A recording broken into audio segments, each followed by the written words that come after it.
Hey there, I think I'm live. I just wanted to pop on here and talk about polyamory. I wanted to talk about jealousy specifically. Lots of people ask the question, how are poly people not jealous? How do they handle jealousy? And I want to say yes, polyamorous people still do get jealous. They still do encounter it. I would say they're probably on average less jealous than most people. So that's why they can do polyamory, or why they're even drawn to it in the first place. I don't think you'd be drawn to it if you weren't already like a lot of us, go around society and we're like, hey, why are people so jealous? Or why do so many movies end with this theme of, people breaking up because somebody cheated on somebody? Like, why is that such a thing? Like, are all people jealous? Like, I don't seem to be jealous. So they sort of just don't get what jealousy is. Like, I can see why somebody would be jealous, but I can't understand why they would end a relationship automatically over it. That seemed a little bit foreign to me. It seemed like, well, why wouldn't you have a conversation about it first and maybe restore trust? It kind of begs the question, like, is this relationship over anyway? Was it over before the cheating, and the cheating, just kind of killed it off? There's a lot of questions I had when I would watch people and their jealousy. So yeah, and I sort of didn't get, in movies, like it seems to be the most ultimate betrayal that someone can have, and I always just had questions about that. What I'm finding as I entered the polyamory community is that actually some people get really turned on. They have the opposite reaction when they're lovers with someone else. They actually get turned on by it. They actually get really excited about it.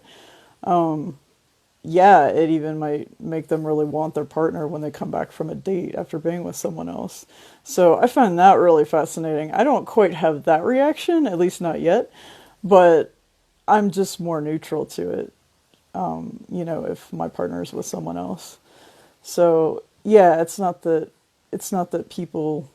poly people are not jealous at all. I think they do encounter jealousy, but they generally have less of it than your average person to start with. And then on top of that, if they do encounter jealousy, then they, have tools to deal with it. Like, they might journal about it or call a friend and talk through it and, see what's really under it. Because one profound thing I've heard about jealousy is that jealousy is not really its own thing. It's a feeling that's very unique, don't get me wrong, but there's something under it that's much more significant. Like, usually it's fear of missing out. Like, oh, he's on a date with someone else and he's having sex and I'm not having that sex. Like, he could be home having sex with me. And, so all these like insecurities can pop up, or this fear of missing out can pop up.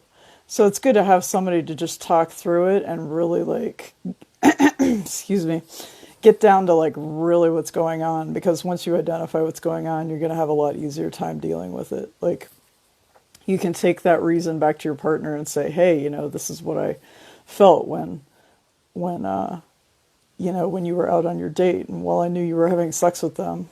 So yeah, I knew that you were doing that, and here's what came up for me. And it can actually be an opportunity for you guys to get closer and to have more emotional intimacy in your relationship than what you've had before. Because now you're sharing a part of yourself that most couples will never get to share.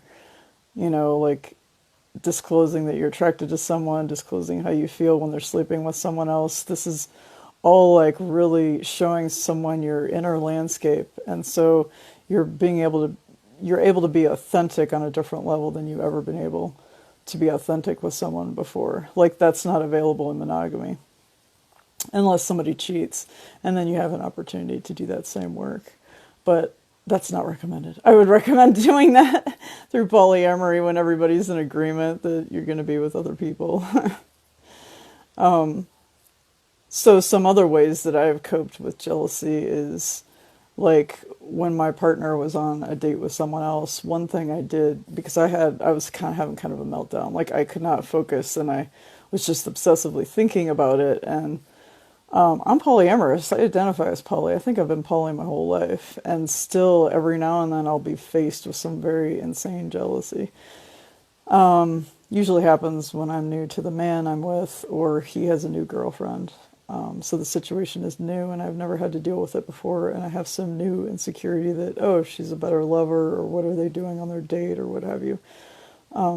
Yeah, so basically, what I did that night was I said, you know what I'm gonna do? What could bring me the most satisfaction? Like, I feel like he's having more satisfaction than I am. So what do I do that brings me joy? And I was like, you know what?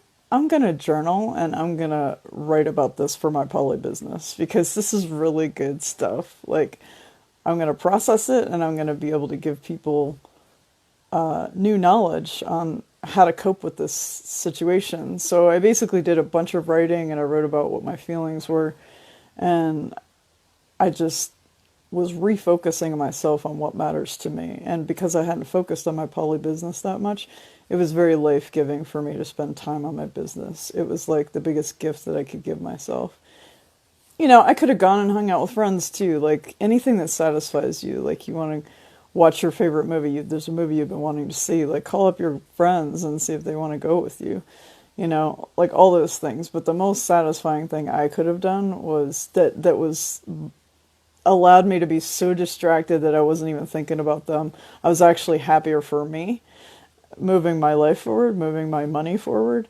You know, like getting my money together, like starting to make money. Like, this is a part of my life that really had been neglected and really needed some love and attention. And so it was kind of like, by working on my business, it was me choosing to nurture myself in a way that I rarely do. And it's giving like validity to my business that I hadn't felt that my business deserved up to that point.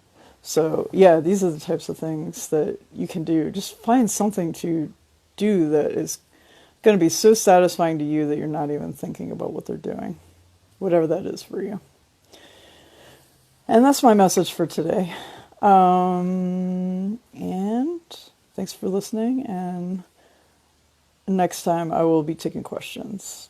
So thank you. This time I just want to pop on and give a message, but in the future I'll take questions too. All right. Have a great day. Bye.